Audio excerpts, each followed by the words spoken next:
call the meeting to order. If we could stand for the Pledge of Allegiance, please. I pledge allegiance to the flag of the United States of America, to the republic for which it stands, one nation, under God, indivisible, with liberty and justice for all.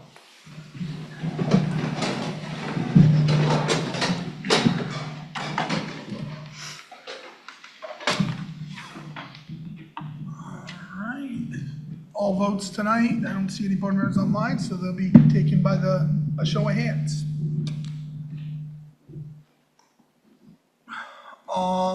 Citizens' comments. It's first stop.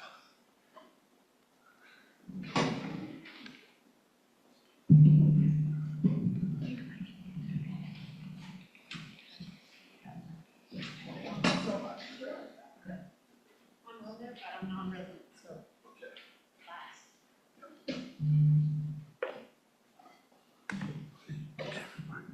It's 2 minutes, right? Do we have the rules? We have people, so do we have the rules? All right, we're gonna go into citizens' comments, and first up will be Jeannie Burnett.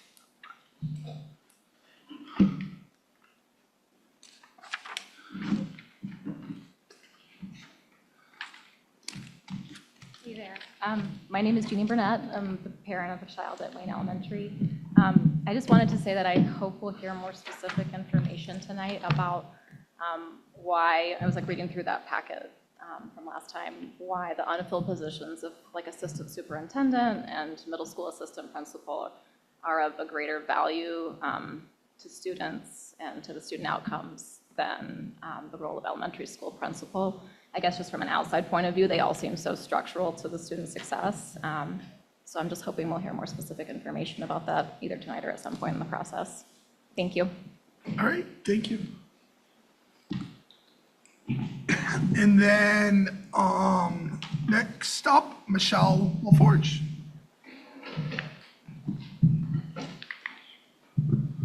Hi, my name is Michelle LaForge, and while I'm not a resident in the district, I am our high school principal. And I'm a former principal of both South Portland High School and Baxter Academy for Technology and Science, and a longtime math department chair at Freeport High School. I'm a 23-year resident at Brunswick, and I have 2 daughters who went through the public school system there. I remain connected and aware as a parent in Brunswick and honestly in all my schools. I've been a professional educator working in Maine public schools for 23 years, and this isn't the first time that one of my districts has faced challenges of state funding, facilities, personnel, leadership, pandemic. Must I go on? What I wanted to share today is how grateful I am professionally and personally that we are approaching our challenges head on. The A-team, and that includes Dr. Smith, and of course, but all of our staffs behind us as we've kept them informed and involved. All of the A-team does not want to put off hard decisions and hard conversations until later. I have been in those situations. Hard work and honest conversations are exhausting, but they are not demoralizing. I appreciate that this board is supporting us in this work and in being honest about what's in front of us and engaging now with a good plan for the next budget season, whatever it may be, and the strategic planning for the years beyond. I hope the entire community is equally supportive, but please know you have my thanks. Thank you. If anyone online would like, oh yeah, we don't, that's right, we don't do online. That's right. Some habits. Next. There's a question in the one. We don't. Oh, okay, yep. Yeah, no, if you please step up to the microphone, say your name and the town you're from, that'd be great. My name is Angie Dagnew. I'm from Wayne, but it's just, when I was on Zoom the last time you guys had a meeting, it was really hard to understand what you were saying if you weren't really close to your mic. And I think there's going to be some information that people need to hear. So I'm just asking that everybody speaks really close to their mic when they're talking tonight. Thank you. All right, thank you. All right. Next, we'll move on to additions, adjustments to the agenda by the board or superintendent. So I'd like to add to 6G, approval of the 2026-2027 school year calendar. And to 5E, the superintendent's presentation to the board. All right. Is there anything else? All right, seeing nothing else, we will move along with our agenda. Next up is reports. Do we have any student? I don't think we have student. Oh, it's student reports. Yes, sorry. I wish they used names.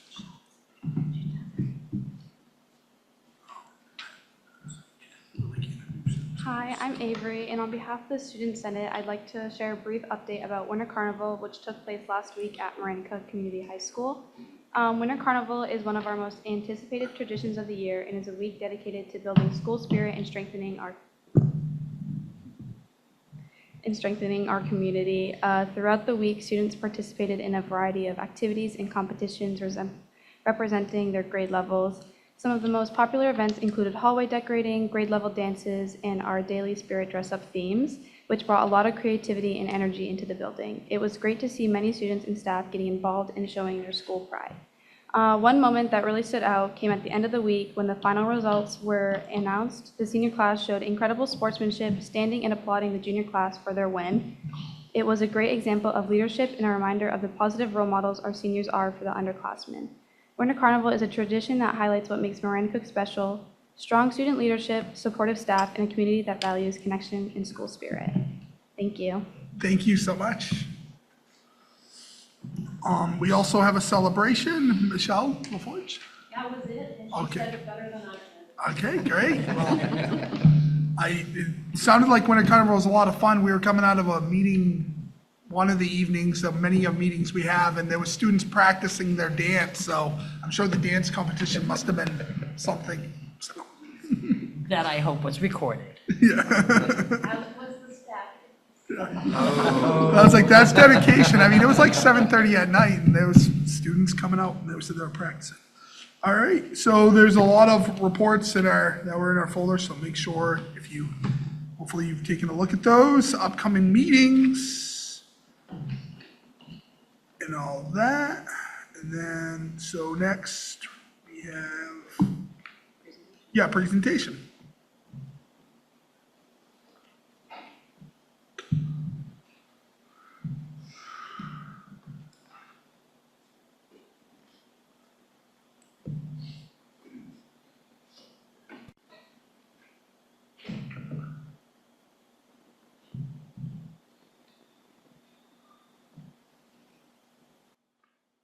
Good evening. Thank you all for being here tonight. The presentation we're sharing with you is titled Building Stronger Together, Positioning RSU 38 for the Future. This is a one-year action plan with pathways forward for the 2026 to 2027 school year. RSU 38 administrative team worked collaboratively on this plan, not in response to any single crisis, but as a responsible answer to three converging realities that together demand thoughtful action now rather than later. What I want to emphasize from the start is that this is a plan born of care. Care for the children we serve, the staff who serve them, and the communities that entrust us with both. The administrative team presents this plan as a responsible answer to three converging realities. First, declining enrollment. Our elementary enrollment has fallen from 578 students to 439, a 24% decline over 8 years. Every school has experienced double-digit losses. The pre-K and kindergarten pipeline stands at 91 students, the lowest since pre-K began in 2005. Second, aging facilities. We operate 4 elementary buildings, each built or renovated in the 1950s and 60s, each with its own complete set of infrastructure. Deferred maintenance doesn't disappear, it compounds. Third, a fundamental shift in funding. As enrollment declines, per pupil state funding declines with it. Local taxpayers are being asked to contribute more to operate the same number of buildings for significantly fewer students. Any one of these alone would warrant careful examination. Together, they compel us to act. Let's look at the data. This chart shows our total elementary enrollment from 2017 to 18 through this year. We peaked at 578 students, and we're now at 439, a loss of 139 students, or 24%. Notice that the brief recovery in 2022 to 23 proved temporary. Since then, we've lost 110 students in just 3 years. And this year, we lost 45 students in a single year, the largest drop outside of the COVID year. This is not a story about one school or one town. Every elementary school in our district has experienced double-digit enrollment loss. This reflects the broader demographic shift across Maine. The clearest window into what lies ahead is the pre-K and kindergarten pipeline, the combined number of youngest learners entering our system over any given 2-year period. Because our pre-K program is half-day and not every family enrolls, we look at the combined 2-year count to capture the true size of each incoming wave of students. For the better part of a decade, this pipeline averaged 139 to 152 students. Even after COVID disrupted it, it recovered to 132, suggesting the decline might stabilize. It did not. The current pipeline stands at 91 students. That is not only far below the pre-COVID baseline, it is lower than the COVID-era pipeline itself. This is the smallest incoming pipeline since we began offering pre-K in 2005. And I want to be clear, these are not projections. These children are in our buildings right now. They represent the elementary classes of the next several years. Waiting does not improve these numbers. It narrows our options for responding thoughtfully. This is critically important to understand. The enrollment challenge does not end at the elementary level. It begins there. Today's smaller elementary cohorts are the middle school classes of 3 to 5 years from now and the high school classes that follow. When the incoming pipeline drops from 150 to 91 students, that smaller group doesn't grow. It carries the decline forward, grade by grade, building by building. Our secondary level is currently stable at about 675 students, but that stability is temporary. The secondary plateau offers a brief but closing planning window. Acting now, while the secondary level remains stable, creates a more favorable environment for a thoughtful transition than waiting until all levels are declining simultaneously. This requires pre-K through 12 thinking. A word about Fayette. Fayette is actually a story of growth, not decline. Their student population attending RSU 38 has grown from 46 to 70 students over 8 years, with stable and rising birth rates. However, Fayette tuition students do not generate state EPS subsidy. The district pays tuition directly to RSU 38. So while Fayette's contribution is real and valued, it cannot offset the EPS revenue losses from our declining resident enrollment. We need to be careful to distinguish resident enrollment, which drives our funding, from total building attendance. Let me speak to the other two realities. On the facilities side, we operate 4 aging elementary buildings, each with its own complete set of infrastructure. The Oak Point assessments conducted in August 2024 documented significant issues at every building. Our facilities team works hard and cares deeply about every building. But 4 aging buildings generate more maintenance needs than our resources can address simultaneously. Deferred maintenance doesn't disappear, it grows. On the funding side, this is not a one-year budget challenge. It is a structural shift. As enrollment declines, per pupil state funding declines with it. Fixed operating costs, heating, electricity, insurance, custodial staffing do not decline with enrollment. Every dollar spent maintaining buildings that serve a fraction of the students they were designed for is a dollar that local taxpayers fund. Here is the one-year plan. It takes a single, clear action step. In 2026 to 27, all pre-K and kindergarten programming will be offered at Manchester and Reedfield. The pre-K students currently at MES and Reedfield simply continue at their same school for kindergarten. No building change, no new routines, no disruption. The small number of pre-K students currently at Mount Vernon will transition to Reedfield for kindergarten. No students in grades 1 through 5 are currently attending Mount Vernon or Wayne, and no students in grades pre-K through 5 at MES and Reedfield are displaced. Children already enrolled continue at their current school. The Manchester principal position will not be filled through natural attrition, reducing the number of elementary principals from 4 to 3. I also want to share an early signal worth noting. As of March 2026, 49 students are listed for kindergarten in the fall and 33 students for pre-K. The 49 students already on the books are similar to this year's numbers. The district is committed to ensuring every building has strong, consistent administrative and student support.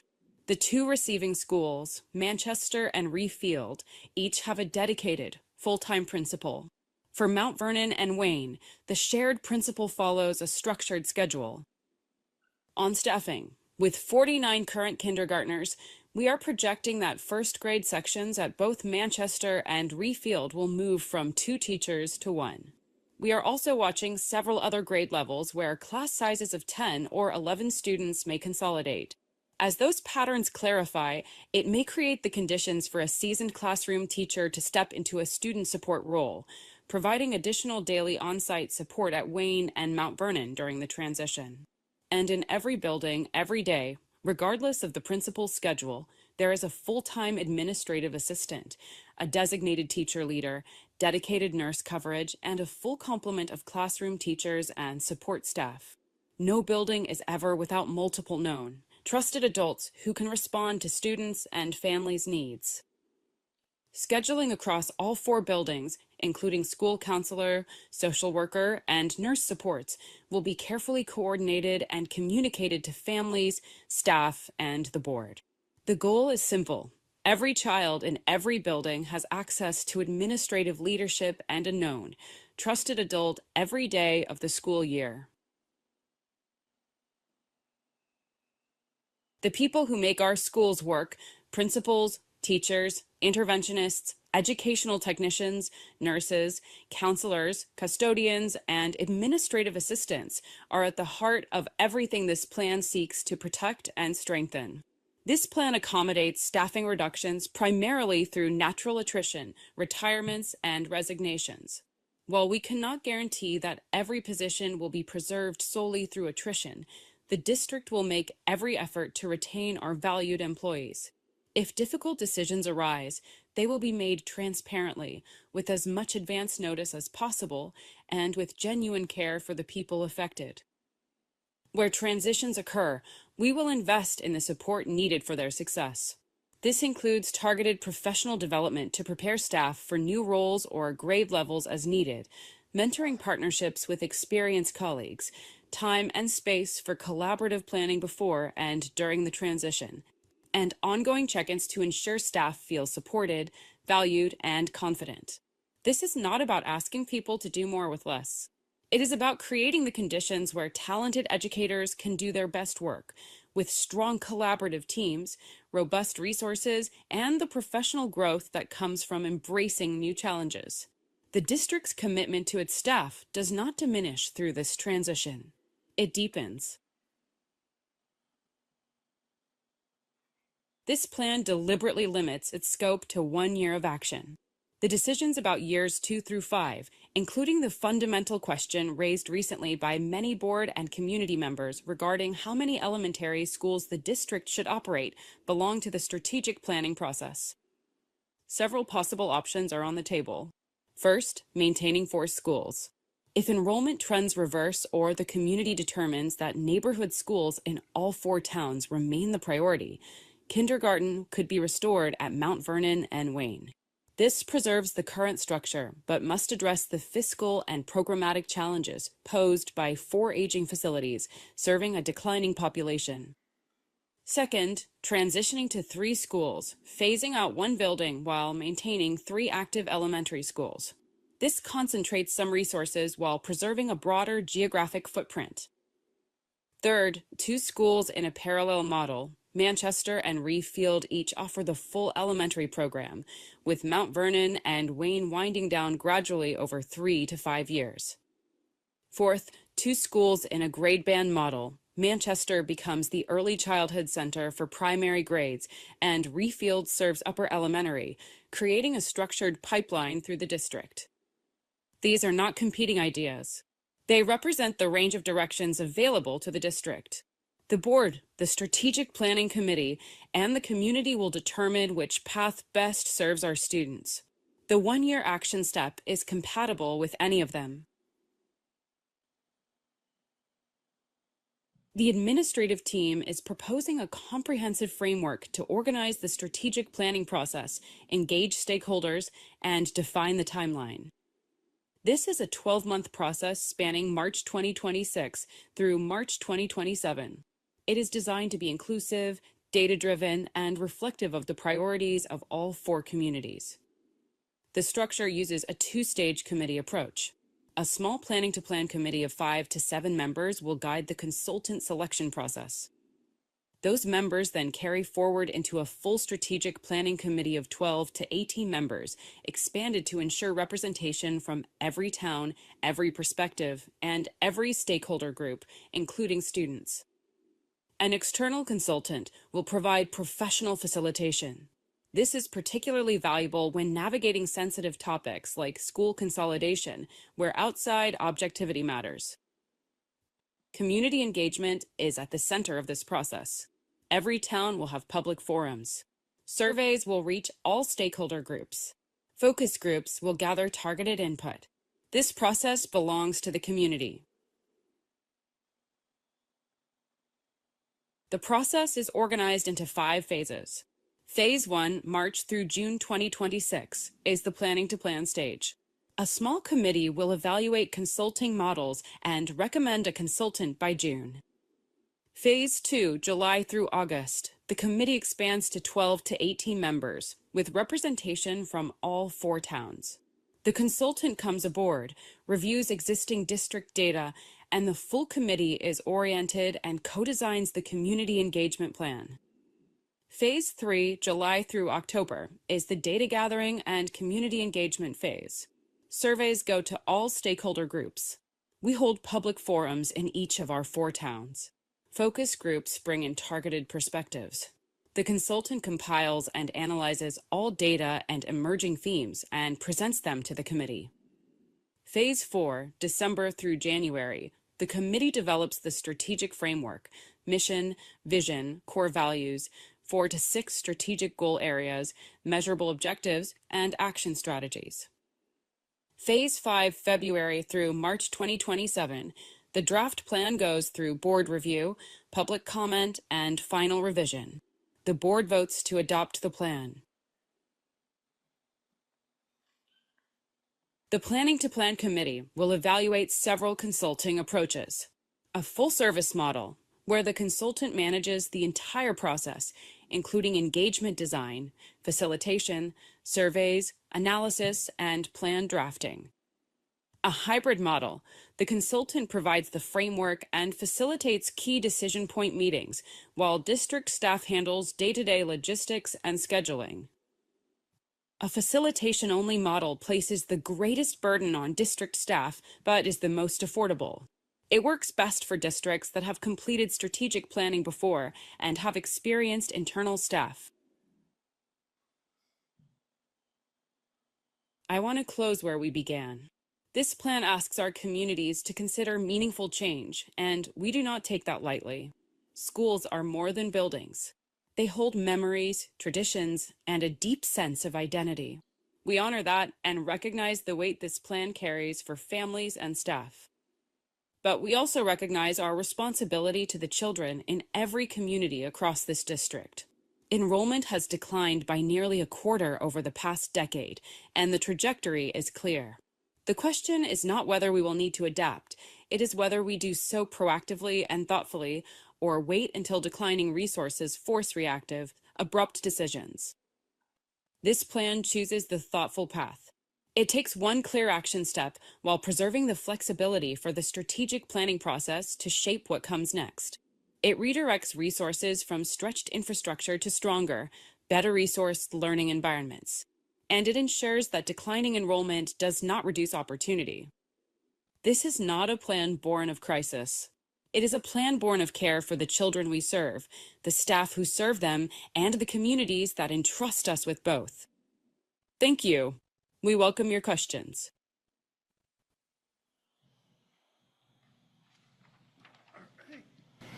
Folks have questions, comments? I'd like to make an announcement. I did send out an email to everyone, but I just want to make a formal announcement that we did make the decision for our Manchester principal starting July 1, and that will be Michelle Hood. And the principal for Wayne and Mount Vernon will be Jeanette Jacobs. I have a question. Yes, go ahead, Andrew. On that announcement, I saw that email, and it's sort of a process question. So my understanding was that the cut of that position was part of this budget, which is up for approval now, which has not yet been approved, right? It's still in the comment process. And I had raised with you and talked with some other members about my concerns, reservations regarding the cut of that position, as well as the elementary counselor. And so my question is there space and time for that feedback from board members on that item in the budget and when that would be? 2, does this decision mean that that has already been made and that feedback on this point is no longer relevant? That might be it. Yeah, so it was pretty clear at the last board meeting is that we were staying with the second draft budget. That was the communication from the board, that the administration had asked explicitly to, we needed direction, and that was the direction that we received from the board. So at this point, we're waiting for, I guess, the next step from the board regarding at the third draft budget. Once we get our health insurance costs come in, that's the direction that was provided to us. Okay, so I'm new, I understand. I didn't understand at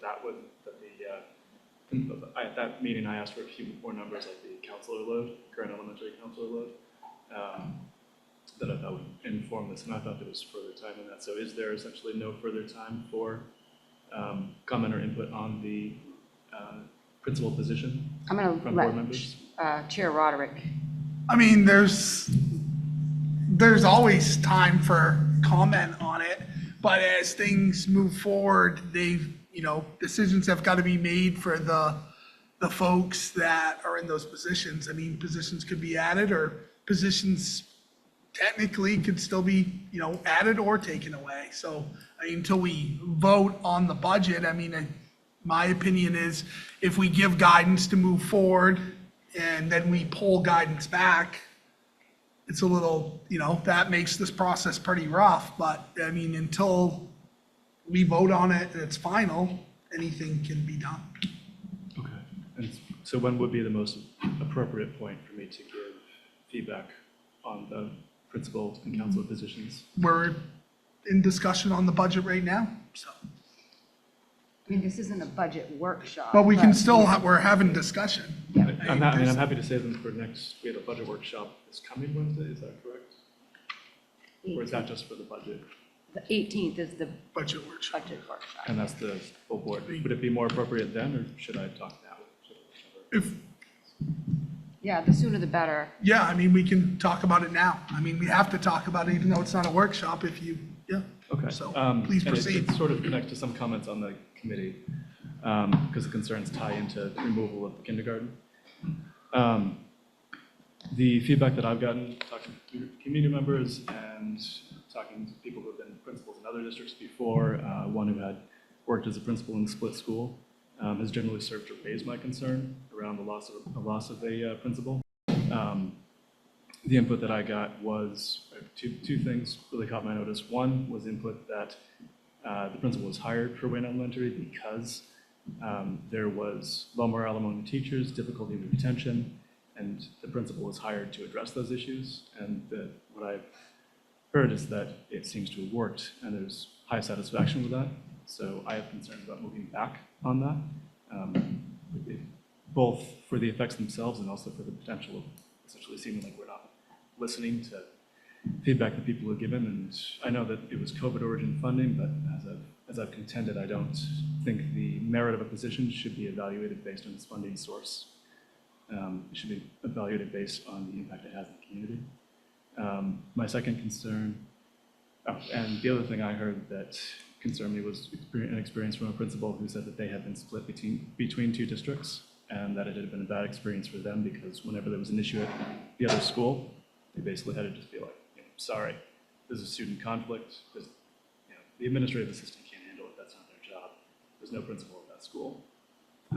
So what she said was that it was a bad experience for her and for the school. And the broader concern is that a principal has such wide-ranging effects on the entire school ecosystem. It affects how supported the teachers feel. It affects the students' day-to-day experience. And removing that, my concern is that it could make the entire ecosystem function more poorly and essentially become a bit of a self-fulfilling prophecy in terms of four choices of do we close schools or do we not. Because if the schools cease to work well, and we lose teachers, we lose students, they choose to go elsewhere. And with the counselor position, more briefly on that, I haven't heard yet what the per counselor load is. I know that's complicated because they also have classes to teach. But my concern there is that mental health needs are increasing rather than decreasing generally among the student population. They're also historically underfunded. And this has direct tie into a number of things that we care about deeply. One being student attendance and graduation. Early counseling is directly tied to those.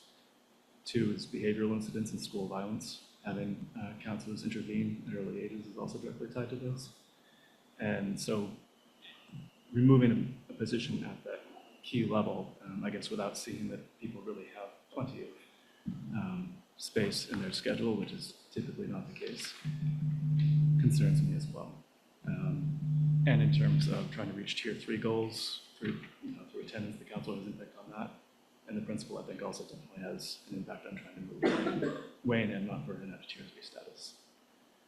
So those were some of my concerns around the removal of those two positions. And I get we have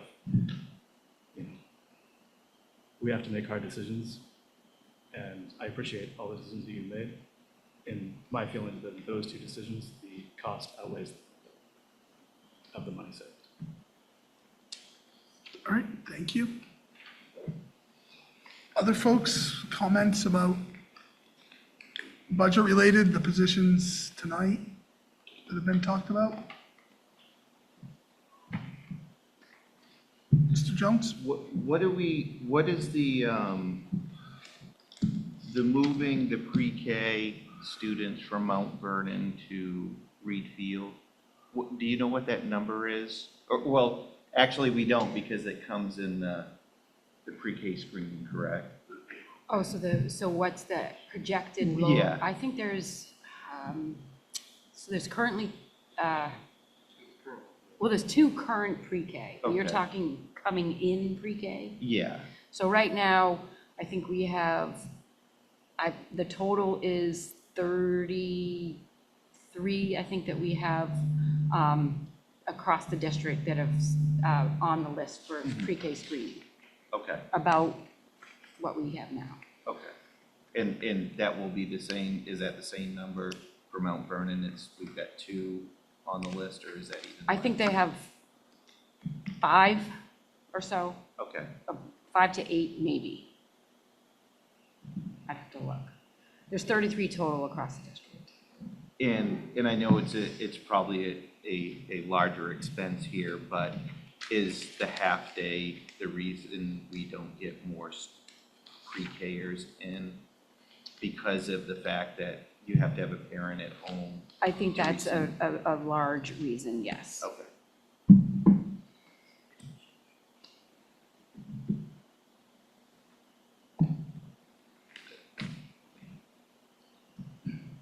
David?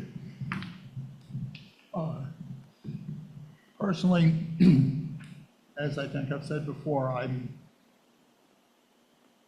supportive of expecting that the A team and our whole school structure will be able to manage the changes with the counselor going and the elementary school principal situation being set back to what it was before.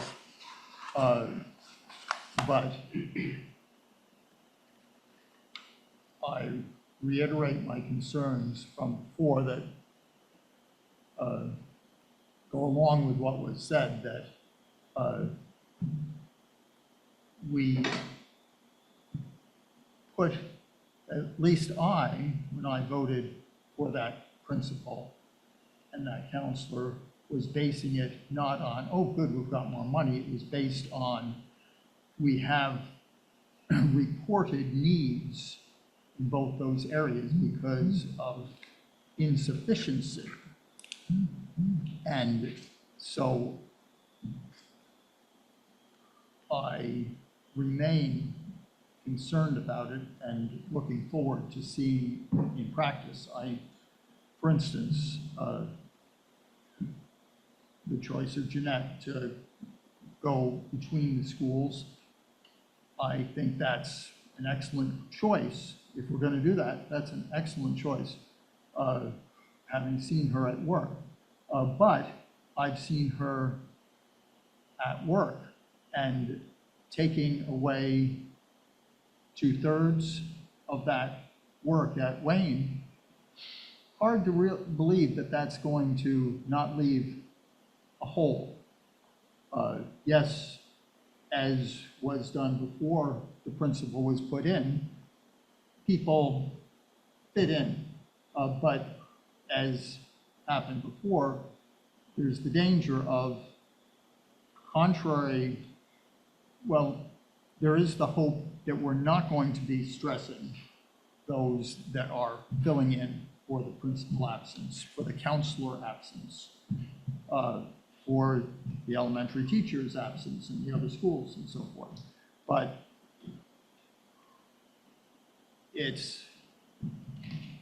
I'm hoping, but it's not easy to accept.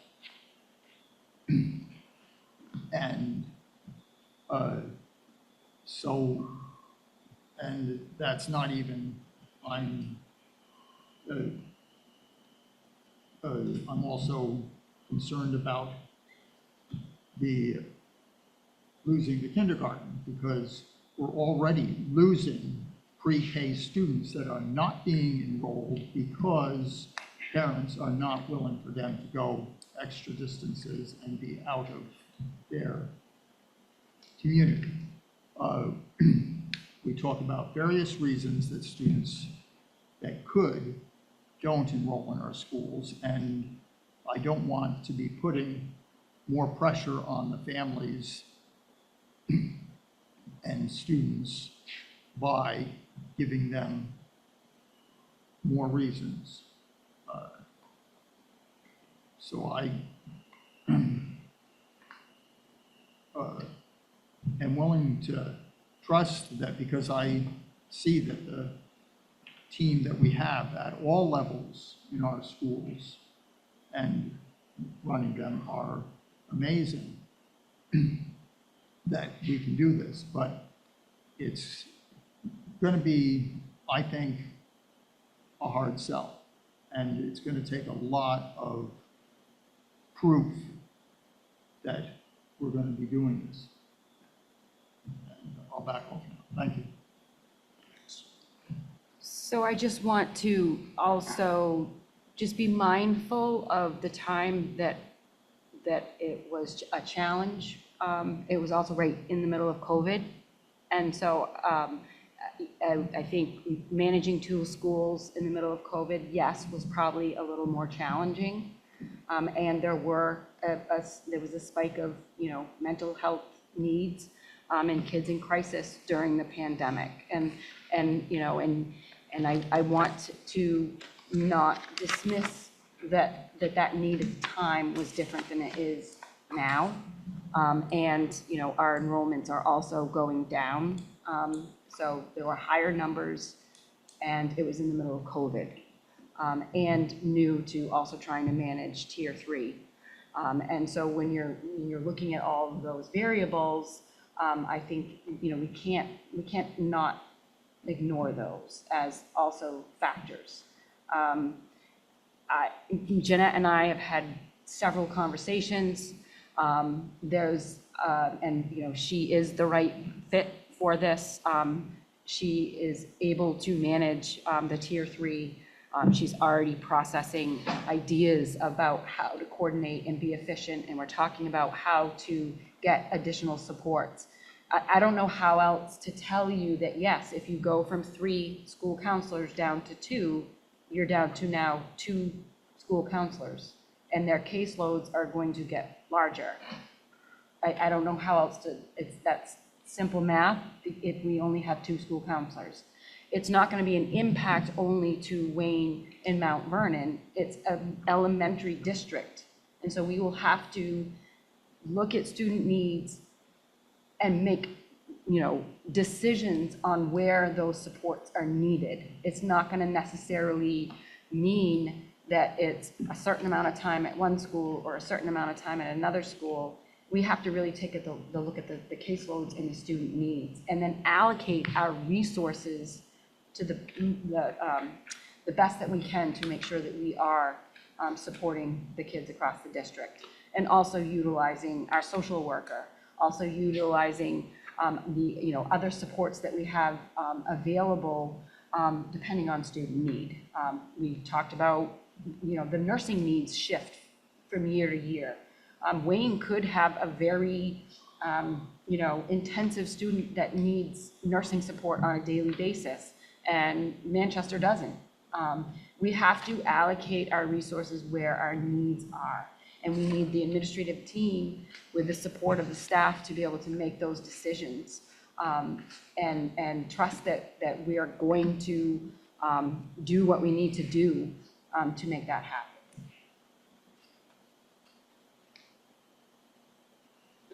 Leslie, go ahead. I just want to add some of the thoughts for me, which is COVID was already more than 5 years ago. So 2 things can be very true. None of those kids are still in that elementary school potentially. I believe that Wayne Elementary is better having had Jeanette there. I believe Mount Vernon has become a better place because Michelle has been there. I believe that staff have an immense ability to develop and grow individually and as a group. And I think that sometimes the sum of all its parts is very much in the weeds. While we do not all go there, we have to trust those that live there, understand all the details of what is necessary. And so with that being said, that if we don't always remember our history of where we have come from and what we have experienced, then it can't help inform our future. But change or something that feels like a removal or something that's taken away does not mean that it's truly negative at every level and in every instance. Because when we remember when 2 principals went across 4 elementary schools, we can think back to any of those times, and the experience was only experienced by those very specific principals that went across those very specific schools that had that very specific staff and had that very specific group of kiddos. And now, so many years later from that reality, that's not where we are. That's still not the same group of kids. That's still not the same staff. And that doesn't mean it is not possible. And it does not mean that it cannot be positive. So 2 things can absolutely be true at the exact same time. And one is we are receiving less money. 2, I think our staff and our students are more robust than they were during COVID. I think that progress and development improvement is always possible. And I think that our role here, we can keep asking the questions, and I am glad that you are, and I'm glad David's being so thoughtful, and I'm glad Chair Roderick's making it possible, and that Karen gives us as much information as we could possibly have. I don't feel more confident in any A team than I do now, and some of that is simply having been in doing the work a little bit longer. When you're newer, it is more difficult. There's more you just learn as you go. But we, as parents, will continue to get more informed on how far we've come so far. Only hearing what feels like a takeaway or a shift or a change, I encourage folks not to only view that as negative, because the folks that also know your kids and your community really well are a part of making the plan to figure out how to balance it and make it work. And it's in that I will sit here and continue to have a lot of courage and trust, but also because I've become informed. So I become informed by either coming here or by going to the meetings or by coming to this meeting, and I encourage other people to do the exact same thing. Because it's never been more of an open door, very transparent group of resources that since I've started being more and more involved. And that's what I have to say. Thank you, Leslie. Other comments, thoughts from the board? All right, Andrew, you want to Are we going to vote on the proposal we just put up, or is that?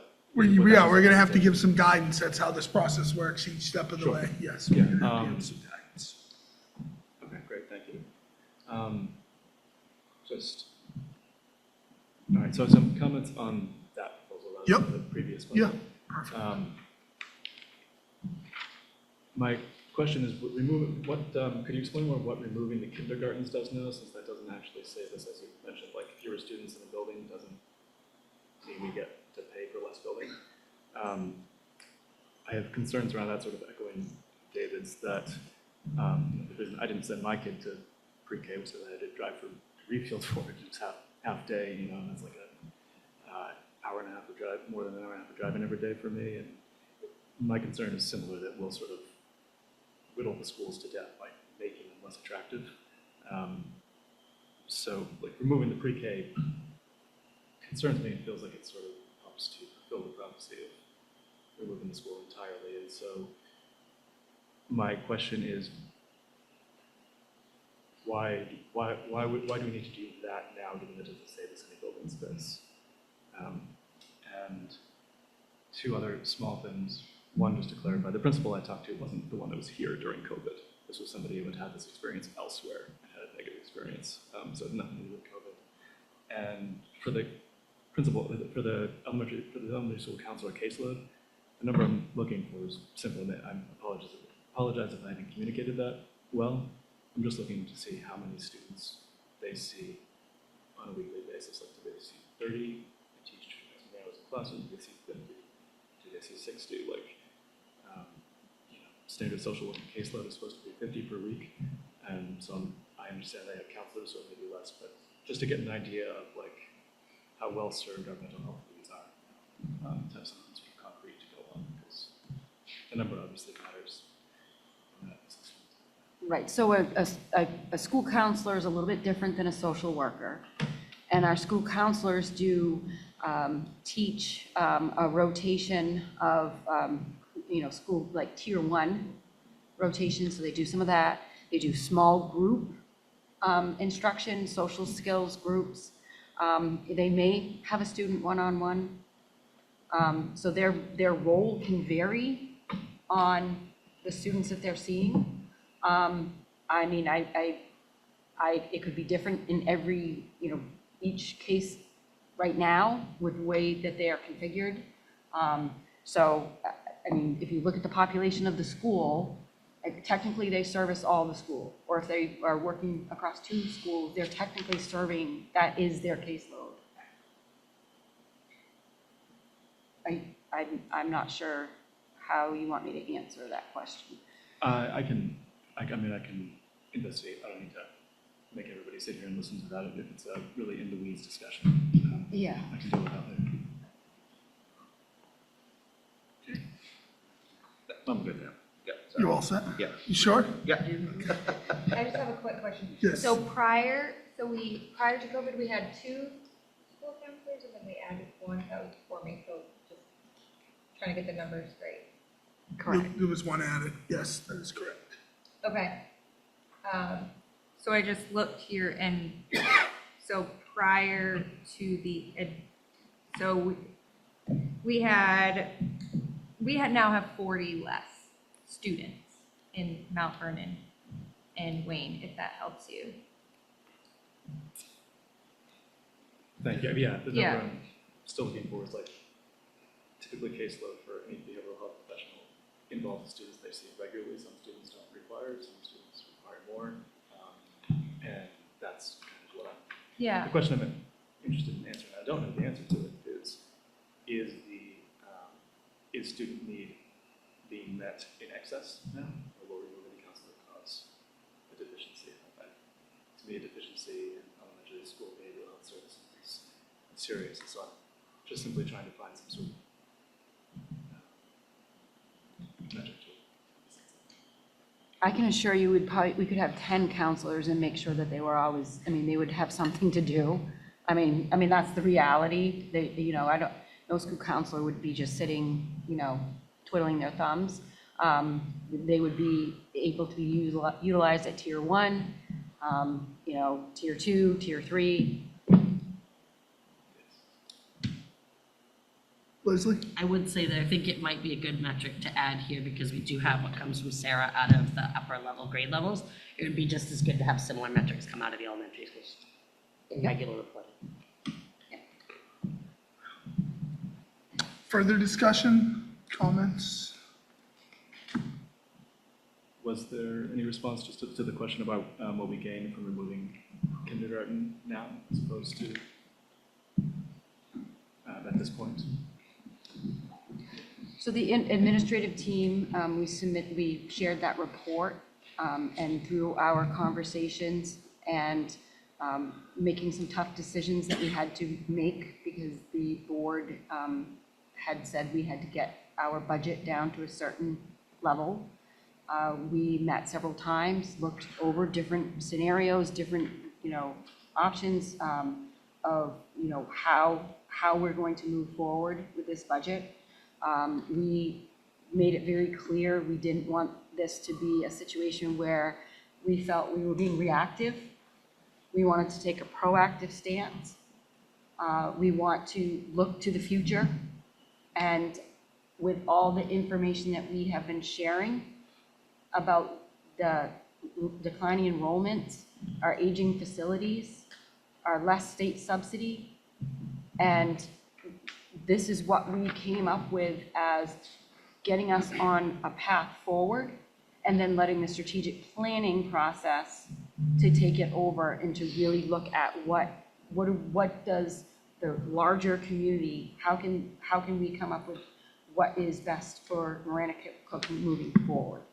And part of having to make some cuts is also looking at our class sizes and our numbers and our resources. And we felt that it was best served to start looking at those smaller class sizes and combining them where we can do it, because we're right now determining if we really need 3 or 4 kindergarten teachers. That's the reality. We have to be realistic and practical. So the gain in moving the kindergartens out of the smaller schools is that the kindergarten class sizes would be larger, so you have less kindergarten teachers. Is that the immediate gain? But there's also a benefit with having small class sizes as opposed to having exposure. The social, emotional benefit is also a conversation, and I can ask any of the elementary principals. Michelle Hood is shaking her head. I would love for you to be able to hear also from someone that is in the buildings every day and can speak to it directly, if that's okay. Yeah. Michelle, if you'd like to come up, that'd be greatly appreciated. Teach you shake your head. It's like an auction, don't shake your head. I can just speak from experience being in a small school.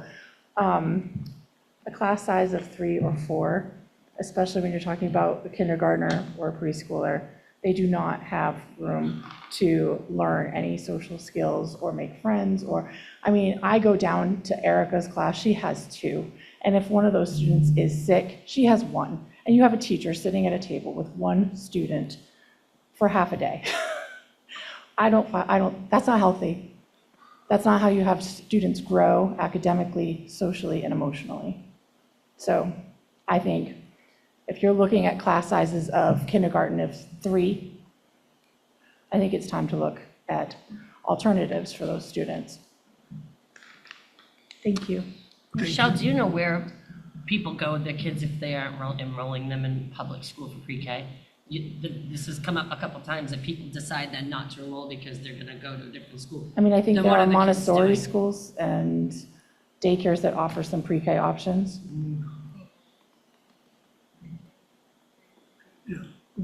So in Augusta.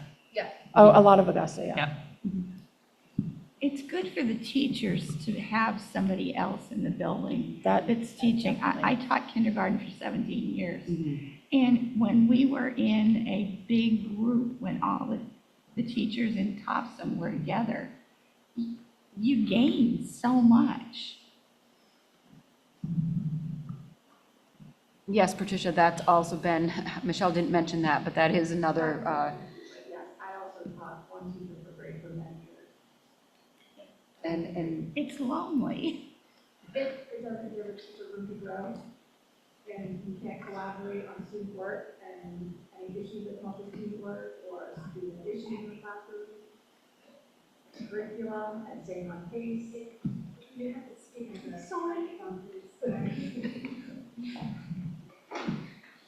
Appreciate it. Thank you.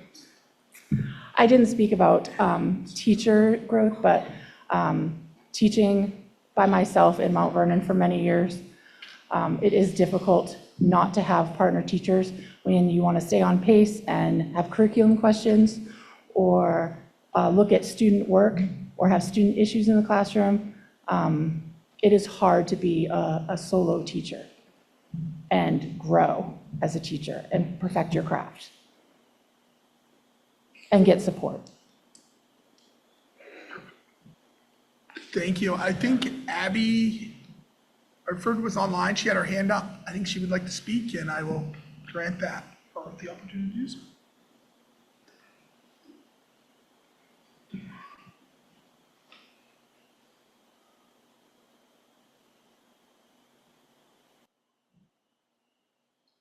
All right, now you should be able to hear me.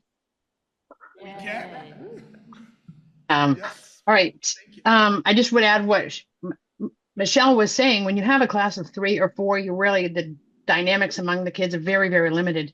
They're also tracked the same way for year after year. I talked to a Wayne parent the other day that has a child in the classroom of 6, and he said, as a parent, that is not enough children in a room. You know what? The smart kid is labeled the smart kid. The challenging kid is labeled the challenging kid. You don't have a way to change them up. Children grow every year. They change every year. They need to have the opportunity to have different friends, different teachers see them differently. And so when you have team teaching, like if you had Reedfield, you had 2 kindergarten classes of 12 each, you'd have a lot more capacity to build the social skills, a lot more potential for change the next year for healthy growth. There's just a very small number is not overly productive, is not fiscally responsible. It doesn't feel like, as a administrator, as a taxpayer, all the way around, it just seems like it's not overall globally the best way to offer kindergarten. If we were a small, remote little island, that would be our option. We could maybe do multi-grade levels, but where we have the potential to mix our grades, mix our classroom, mix our teachers, we can grow everyone much more. Thank you. Other comments? Mr. Turek? Yeah, just hang on. No. Right, pass. No. How about now? Oh, that sounds lovely. Full day pre-K kindergarten.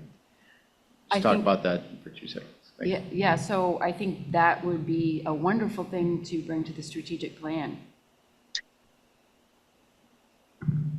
So it sounds like some folks might be keen to do that, because if you're shelling out money to bring your kid to pre-K right now, and one example cited 45 minutes, it's a long way to drive one way. I don't know where somebody would live to be 45 minutes from Mayfield, but it's, I get it.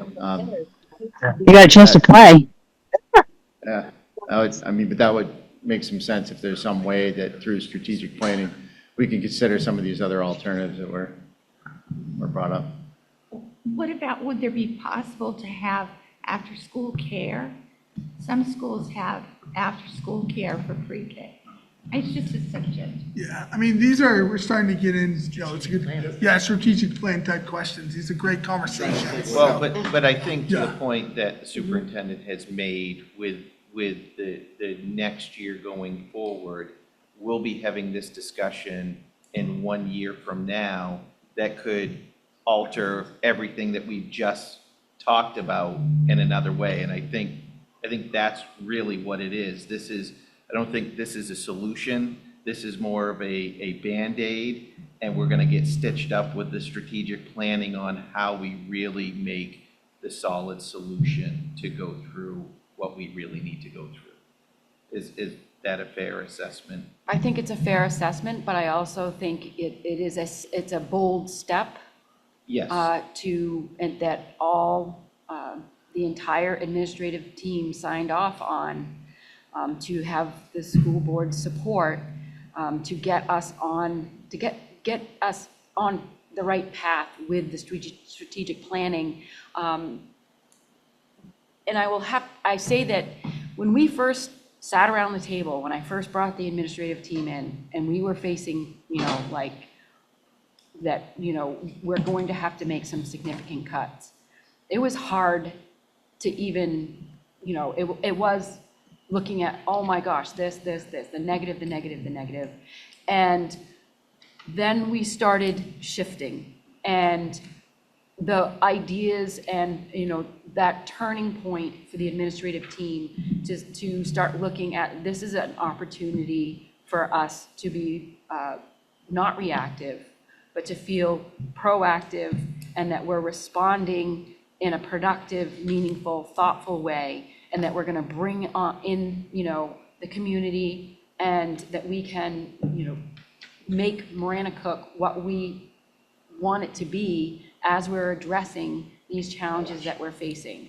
And even just sitting around right now, people are, once you start thinking and your mindset starts looking at differently and from a different perspective, the ideas start flowing, and that's what we want. Because all the ideas on the table moving forward through the strategic plan is going to accomplish what I think we all want from Maranacook. Whoops, go ahead, Brian. And just one final thing. I mean, the school board didn't come up with this. We worked with Karen, who worked with the A team. They made recommendations back to us. And I respect the work that they did, and I'm not keen to undo that work. So again, it's supporting the folks who support us, and I think that's important too. So again, thanks for that work. It's very difficult and painful, and it affects people, and we all know that, and we wish it didn't. But it's important that we have our role to play. A team has their role to play. Karen has her role to play. I just want to add, at first, I mean, the approach that was done here, I think was really well done. There's been a lot of information put out to the community. I saw some folks Saturday that were like, teachers, a couple teachers I saw, and community members, and they, really appreciate all the work and information and how, everyone was getting the information. So I appreciate the work that everyone has done on this. I mean, I've been on the board now for a number of years, and, when I looked at, Karen showed me, now I can't find the page, where everyone signed off, like, I was very impressed by that. And I talked to people individually to, about this, and it's just great work, and it's responsible, because you look at some school districts, I mean, you see headlines, Karen and I text them to each other from time to time. A district, yeah, they're bigger, but, you know, Portland, 80 teachers being cut. Brunswick, 22 teachers being cut. Presque Isle, school closing, like they're literally gonna have to close the whole school at once because they can't afford it. And I was actually up there 2 weekends ago, and or whenever the dog sled race was, and people are like, you know, it's happened boom all at once. And I was at the State House yesterday, and there's a new bill when it comes to the ED 279, and if you run those numbers for RSU 38, we lose every time, no matter what option we choose, because of our demographics. The money is not coming back. Any choice they pass, we lose. So it's responsible to be doing these things now, so it's not maybe to some people it feels like a shock and awe, but it could really feel like a shock and awe. I mean, not too long ago, that last year, there was at least 9 school districts I know that did not pass their budget, and they were just hacking. My son had a good friend from hockey. He didn't know who his teacher was going to be in a neighboring school district because they literally cut the budget and multiple teachers resigned in the middle of the summer. Those are not the type of things that I want for the kids of RSU 38, and I can clearly tell by our administrative team, that's not what they want either. So I think this plan is very responsible. I fully support it, and I just want to say thank you for everyone for the hard, tough work, so. But to your point on the funding aspect of it, even if the state increased its per pupil payment or portion that they pay, if our student body population keeps going down, you're still getting less money. And so I think this is, I mean, is it RSU 58? They're seceding from their, you know, that RSU is going to collapse in on itself like a black hole. Because it's going to come down to one town running the entire RSU, and they're not going to be able to do it, so they're going to have to secede. And I think responsible planning, we're being proactive and not reactive, is really what this community needs, because you're going to hear when this comes out from parents, you may even hear from students, you're going to hear from taxpayers, and all of them have different approaches to it, because as we know, when it affects us personally, we take a more interest in that portion of it. So we're going to have parents that are going to be going to keep this for their kids or keep that for their kids, and then you're going to have taxpayers that have no kids in the system going, no, we want the cheapest option. And that's what this hopefully is going to bring out, is not the cheapest option. It's going to be the most fiscally responsible option that brings forth the best education for our kids.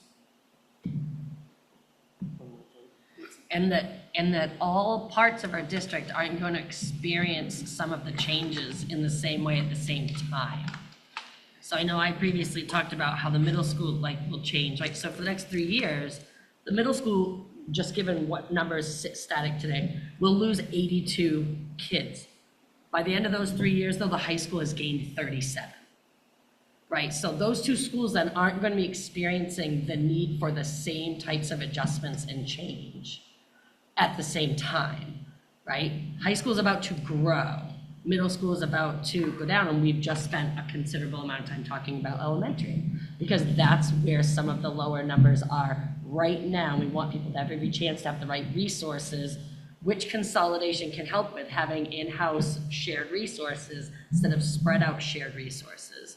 And right now, then the high school will experience something different, where those very specific kids in 3 years that shift to that school, what are their very specific needs? Right now, they live with the middle school, right? So the information and the solutions are very much at a per kid, very individualistic, teacher to staff to school details.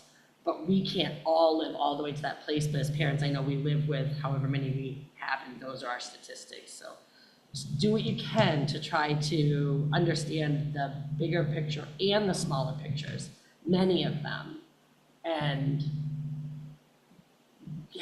get conversations going. It's really all we can do. I clearly hear we're having a full stakeholder involvement, and this 1 year that we're trying to solve right now to approve is not the 1 year plan.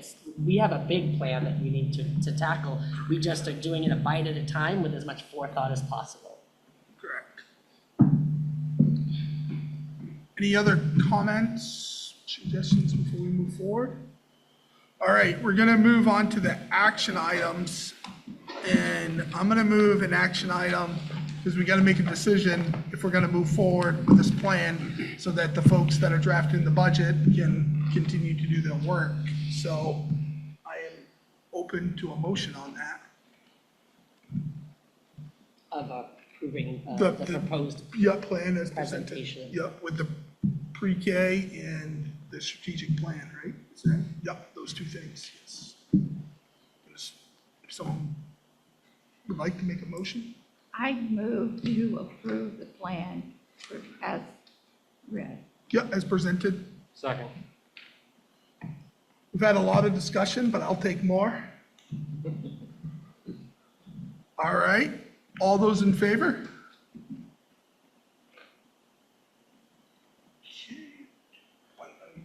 Someone down. Could you like stick your hand forward? I can't see all the way down, sorry. The people down this way. Okay. All those opposed? Right? One? Do you abstain? Yes. Okay. All right.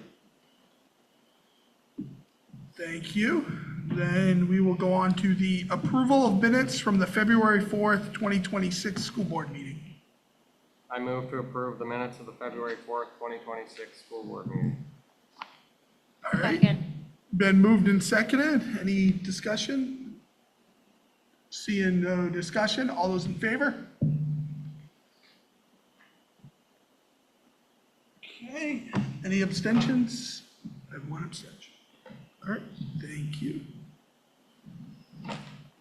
Approval of minutes from the February 25th, 2026 school board meeting. I move to approve the minutes of the February 25th, 2026 school board meeting as presented. Second. Moved and seconded, any discussion? Seeing no discussion, all those in favor? Think it's unanimous? Yeah, unanimous. Acceptance of donations through March 6, 2026. I move to accept donations as presented. All right, and we had a donation from Deborah Staples for the food pantry, and then people donated through the Marana Cook Education Foundation, $700. And as Board Member Tarbuck says, those come from individuals, but they cover any fees for getting those donations. So thank you for those, everyone who donated to the food pantry. So. Did you get a second, Mandy? Second. I did. Okay. Okay, Oh, Kristen I thought- Kristen called it. All right. So thank you to those folks. All those in favor? Unanimous? Okay, consideration of overnight field trip, Marana Cook High School All-State Music Festival, Dan Gilbert, May 13th to May 16th. I motion to approve the overnight field trip request for the Marana Cook High School students to attend the All-State Music Festival. Second. Moved and seconded. Any discussion? All right, all those in favor? I believe it's, unanimous. Thank you. Good luck to everyone going. Consideration of overnight field trip Moose Island to Tanglewood, May 19th to May 21st.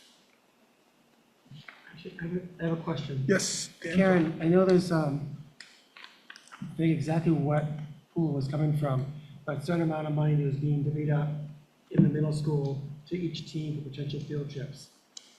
Do you know how much that was? Was that a one-time thing or not? Mike, you might know. There was a distribution? Maybe anyone in the audience knows?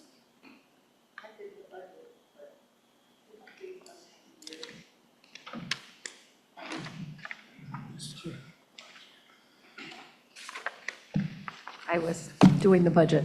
I just did it what we had done in past years, divvied up like in past years.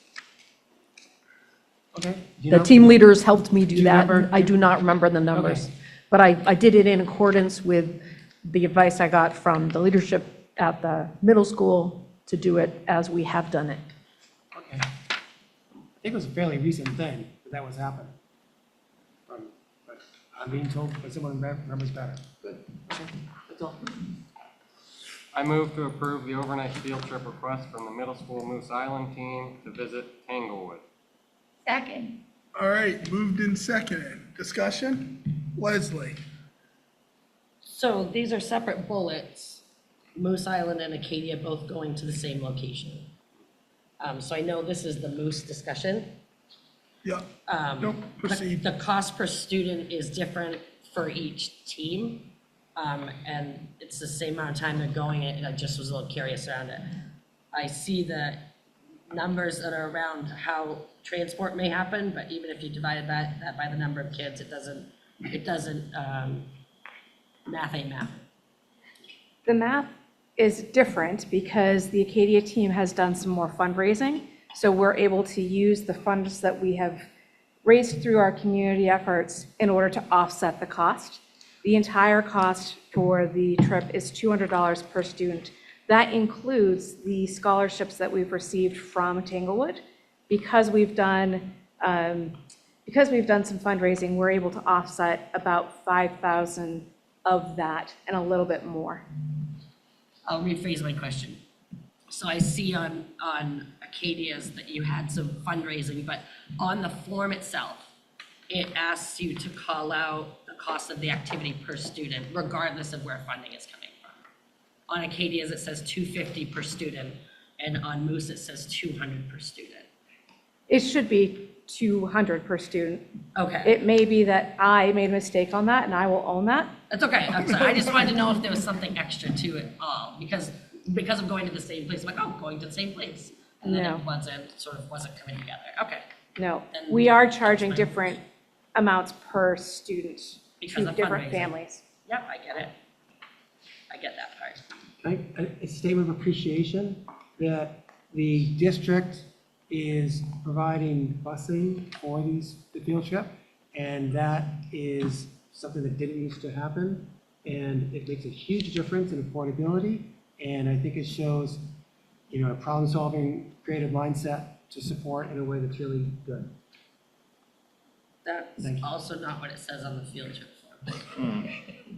It says parent. Parent Okay, drivers. hold on here. And then, that there's a you have cost a for question? transportation, so. I just wanna make sure that Yeah. it's clear. So maybe I have that wrong. For at least one of those, the district is providing transportation. The other, you're not. Yes, Transportation, we've been working on transportation for one of those. the Acadia team is using the transportation through the district. Okay, so one team is Okay. using busing and then one team's being taken by parents? Is that, did we read that correct? Okay. Amy can join in. Sure. This is kind of confusing. Amy, if you'd like to. Oh, okay, There we sorry. Help us out, Amy. Hello, this is Amy. Can you hear me? Yes. I can't hear you now, so I'm not sure if you are asking questions, I won't hear you right away. We have always, we've never realized that there would be an option to use transportation without paying a huge amount of money, so we didn't even attempt that. Our team last year or 2 years ago when we went to Chewonki, We were billed for 48 students because we had signed a contract for that and we had fundraised quite a bit, but we ended up paying for about 15 students who didn't attend. So that took all of our fundraising money. So that's why we are asking families for a little bit more. We're also hoping to do some fundraising to offset that. And if there is an option where we could afford transportation, we would love to avail ourselves of that. However, we do not have that in our budget right now. Okay. Now that leads me to further questions. So, That's what I was gonna go. Yeah, to. okay, Chip, I'll let you go. I know you had said the cost is $200, but the group that has the transportation is higher. Would that be the difference in the cost? It could have been, it is not. Sorry, microphone. Stay up there. I believe that's where I had done that originally. However, we have since decided we will not be charging anything above 125. So I think probably that is where that came from, is about 50 students, $50 per student for the transportation. Thank you for seeing that. So, okay. So on the forms, when I read them, I remember seeing in now Leslie's form. So the group that's taking the school transportation is paying the school district $1,000 to do that. Is that correct? Yes, that is accurate. Yeah, so when the field trips come out, they do have a cost associated with it, paying a driver for their time, wear and tear on the bus, fuel, all that. So that does get charged to the field trips. Okay, thank you for answering that question. Every field trip? If it's a school field trip, it's not charged separately. It's coded separately in payroll, so that driver's time is allocated to the field trip line. And every school has a field trip line, and they budget for what they feel they're going to need for bus drivers for field trips every year.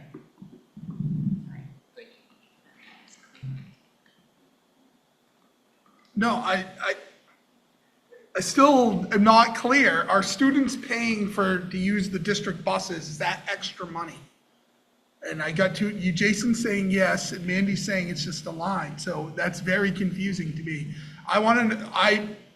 It's important to me to know, are the students paying $1,000 to use the school buses? Mr. Roderick, our team is paying $1,000 of fundraising from our community to pay for the school buses. Thank you. Okay. Thank you. Yep, appreciate that. So I only dug into this because it's been a thing. Just trying to get through the meat of field trips in general and how they're organized, when they're organized, how it all works out, and whether we're sharing information, whether we're consistent with stuff. So that's where some of these questions coming from now, and no better time to talk about them when we're in budget. Right. You know, if there are some things that should hit a budget different, like we've talked about really early before we really started budget work, we talked about sporting events, and we talked about different things, trying to really get to the bottom of some stuff and sort of clean it up as we keep going. So that's where I'm at. Thank you. All right, all those I think we have a motion in a second. It's from Moose's, the motion and second. Yes, correct. Should we have it amended because it's not actually, the form is not actually factual? We can amend the form. Yeah, that's Yeah, I mean, I guess maybe it's not a big deal. No, I mean, we're just approving, but. Okay. Yeah. Okay. Because I would bet they submit these sometimes and then things evolve. Right, okay. So that's just what I suspect. I've learned this from you guys on that, so. All right, all those in favor? I think it's unanimous. Okay, we got another one. Consideration of overnight field trip, Acadia trip to Tanglewood. They're going the next week, so 5/26 to 5/28.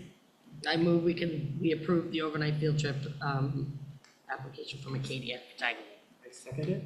Okay. Moved and seconded. Any more discussion? All right. Actually, yeah, just so when that putting these trips together is an extraordinary thing. The students look forward to it years in advance. The place that maybe the teams have gone in the past, some of the teams, Chewonki, has just been priced out completely. Schoodic Institute is also priced out completely. I appreciate these two teams have done it. Last year, Katie Teen Camp was something creative, and it was rejected, and we did a smaller one. And I think it's really a beautiful thing that these are happening, and it should be encouraged as much as possible. I agree. All right, all those in favor? Unanimous. Okay, now we're on to the calendar. Consideration of the 2026, 2027 school year calendar. I move to approve the 26-27 school year calendar as presented. Second. Moved and seconded, discussion?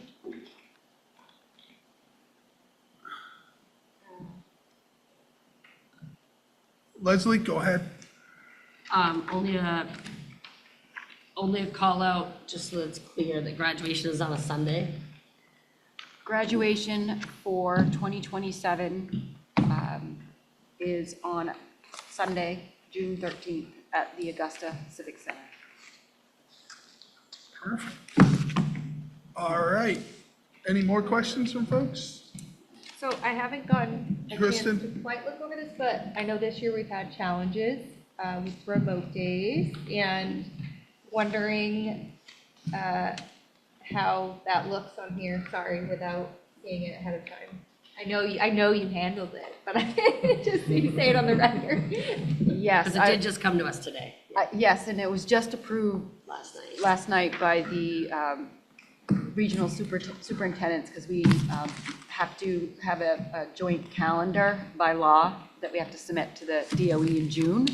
And I will say I was the first one to get the calendar and the recommendations in, because I wanted to make sure that we had a calendar that was workable for many reasons. And if you notice, I built in 5 emergency days and plus the option of 2 remote days. Excellent. Okay. And if we don't even have any emergency days, we're still within the 5 days of graduation. And if we do have 5 emergency days, we're still within the 5 days of graduation. Perfect. So we'll use the emergency days or Sundays, whatever they end up being, and then go to the remote days. So No. that's a great question. I think it's going to have to be a call. You know how there's like weather patterns, like you get hit one storm after another. I think if we are in a good spot to call a remote day, it still will get us out a day earlier. So teachers and students, I'm sure, would be happy to be out a day, every day we add on in June.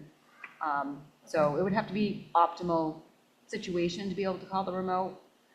Right now, I have only an option to do remote if we have any days this year. Yes. Okay. So you have the right, you pick basically what you want to do based on weather patterns. Obviously Absolutely. Monday. I mean, it is is a lot of conversations, Jason and I talking to road crews. There's looking at the weather reports. Thank you. All right. I think it went great this year. The remote days for the There's still some winter left. Well, hopefully not.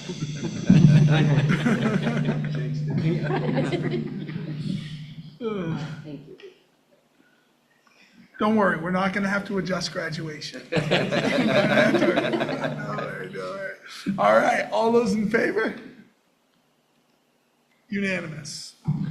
All right, motion to adjourn. Move to adjourn. Can I make one quick announcement? Of course. Oh, you didn't hit the gavel, so I got it. It didn't strike fast enough. Just so everybody knows, our baseball team has a fundraiser going for field maintenance. Yep. It was put out by our athletic director, so if you know anybody or so inclined to donate, share, push it along, it will be greatly appreciated if we can get that field going. Yes, thank you Yeah. for the announcement. Have a good night.